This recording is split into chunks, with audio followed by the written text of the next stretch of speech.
So good day everyone, I'm Joshua Berterdes from Little Egypt 3. So this topic is about embroidery as a native art.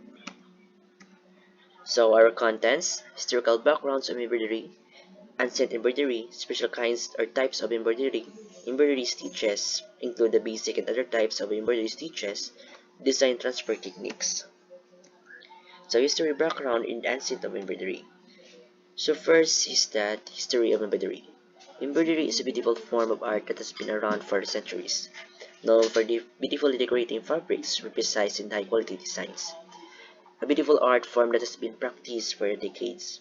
Embroidery history is fascinating.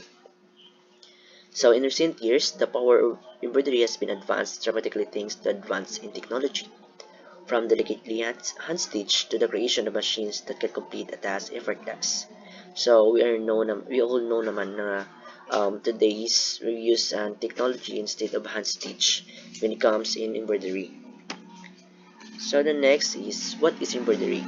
So embroidery is the art of handicraft of decorating fabric or other materials with needle and thread or yarn. In this way, it has been practiced for decades. So the ancient origins of embroidery. The origin of embroidery can be dated as far back as the man has been able to produce fabrics practiced all across the world. It originally stems from China and the Near East. In the 2000 BC, archaeologists found fossil remains of hand-stitched and decorated clothing items, both boots and even hats. In Sweden, they discovered evidence of embroidery dating all the way back to the 9th and 10th centuries, making the earliest find embroidery from the Viking Age. So embroidery started to rise in popularity in Europe around the year thousands. Its sudden popularity was due to the growth of the Christian Church and rulers gaining power. Therefore, highly decorated garments and ornaments such as hangings were commissioned. They believed these embroidered items displayed power and wealth. We're now move on to the embroidery stitches. So the basic other types of embroidery stitches. The first is the back stitch. A back stitch is one of the easiest stitch to master, mostly used for outlining, as creates a beautiful solid line. So the back stitch is the most simple and easiest stitch to stitch. And the next is the split stitch. Split stitch is similar to a back stitch as a solid line. However, it has an almost braided texture, another option that is popular for text and outlines, but it's also working while filling and designs. So the third one is the stem stitch. This stitch is popular when creating flower stems and vines.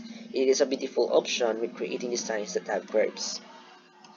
So next is the satin stitch. In feeding the design and wanting to create a smooth appearance, out of all different types of embroidery stitches, that is a perfect stitch, satin stitch. So next is the running stitch. A running stitch is a simple stitch that is perfect for making dash outlines as well as small details. The length and spacing of these stitches can be adjusted as required. Next is the French stitch.